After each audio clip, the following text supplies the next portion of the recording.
Simon se belydenis. Ons lees Lukas 8 vers 18 en tot 22, asook Markus 8 vers 27 tot 33. Simon loop met 'n tergende vraag in sy gemoed. Wie is Jesus dan nou werklik? Na die wonder van die brood wat so onverklaarbaar vermeerder het en pas daarna die wandeling op die see, raak die vraag al groter vir hom en ook vir die ander manne. Dis amper asof hierdie vraag weer galm oor die berge en heuwels en valleie. Eers was dit Johannes die Doper wat half huiwerig die vraag gevra het voordat hy deur Herodes onthoof is. Toe kom Herodes self met hierdie tergende vraag. Dalk het sy gewete hom gepla. Jesus was, soos hulle hom al so dikwels gesien het, weer eenkant alleen, besig om te bid. Dis terloops iets wat net weer eens die geweldige belangrikheid van gebed vir ons beklemtoon. As Jesus dit nodig gevind het om in gebed te verkeer, hoeveel keer te meer is dit nie vir jou en my bitter nodig om te bid nie. Dis ons geestelike asemhaling. Sonder asem kan ons nie leef nie. Sonder gebed is ons geestelik dood. Simon en sy mededisippels staan nader wanneer hulle sien dat Jesus klaar is met sy gesprek met God. Dan vang Jesus hulle totaal onkant met 'n vraag, so asof hy hulle gedagtes gelees het. Wie sê die mense is ek?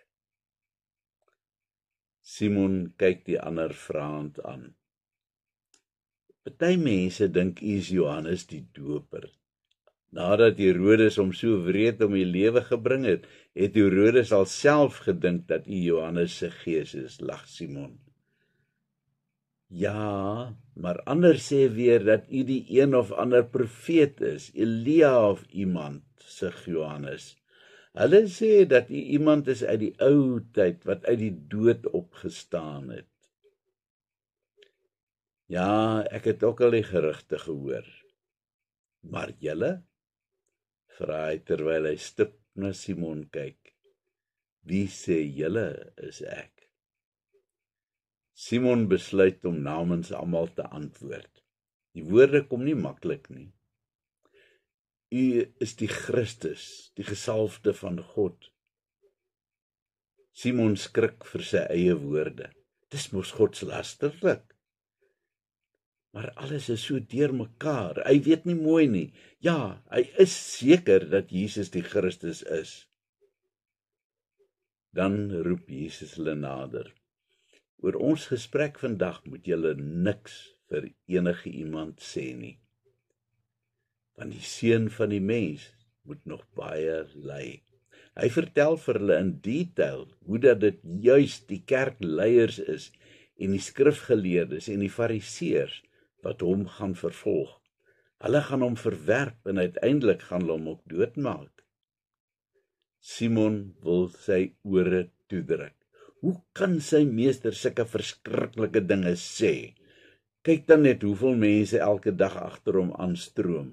Hy is so gewild by die volk. Hoe is dit dan ooit moontlik dat hulle vir Jesus sal doodmaak? Asof in 'n dwaal hoor hy vaagweg dat Jesus sê dat hy op die 3de dag in die dood opgewek sal word, maar dis so onwerklik dat dit nie eers tot Simon deurdring nie. Nee, dit mag nie gebeur nie, skree hy dit deur Simon se verwarde gemoed. Hulle mag nie my meester doodmaak nie. Hy spring vervaard op en gryp Jesus in die arm en lei hom eenkant toe, buite hoorafstand van die ander. Meester, nou sê u verkeerde dinge. Hoe kan u dan nou so, na alles wil kom vertel dat u doodgemaak gaan word? Ek sal dit nooit toelaat nie. Simon sien hoe sy meester bedroef omdraai in die rigting van die ander disippels kyk. Moenie in my pad staan nie, Satan, sê hy. Jy dink nie aan wat God wil hê nie, maar jy dink net aan jouself en wat die mense wil hê. Simon raak yskoud en spierwit in die gesig. Het Jesus hom werklik aangespreek as Satan? Met trane in sy oë draai hy om en loop die veld in. Hy voel hy kan sy tong afbyt oor die dinge wat hy kwyt geraak het. Wat moet die meester van hom dink? Mens wil vandag vir jouself die vraag afvra. Maar kon die mense na alles wat Jesus gedoen het, al sy wonderwerke, die dinge wat hy gesê het, dan nie duidelik sien dat Jesus die Messias is nie? Hoe is dit ooit moontlik dat hulle dit nie kon raak sien nie? Was Simon dan die enigste wat hierdie insig gehad het? Vandag kan ons met sekerheid sê dat ons weet dat Jesus waarlik die Messias is, die verlosser, dat sy verlossingswerk iets totaal anders is as wat die Jode destyds verwag het dit sou wees. Die vraag is egter, hoe beleef ek en jy vir Jesus? Is dit maar net 'n wete en geloof dat hy die verlosser is? Of het ons werklik 'n lewende verhouding met hom? Inderdaad het Jesus gesterf, vasgespijker aan die vloekhout. Maar dankie tog, daar was ook 'n ander sy van die saak. Jesus het op die 3de dag opgestaan uit die dood, net soos wat hy vir die manne vertel het. En vandag heers hy as koning. Kom ons eer en aanbid hom daarvoor. Kom ons bid. Here Jesus, ons bring aan U al die eer en die dank vir U verlossingswerk. Ons mag aanbid U as koning van alle konings. U is die Christus, die enigste ware God. Amen.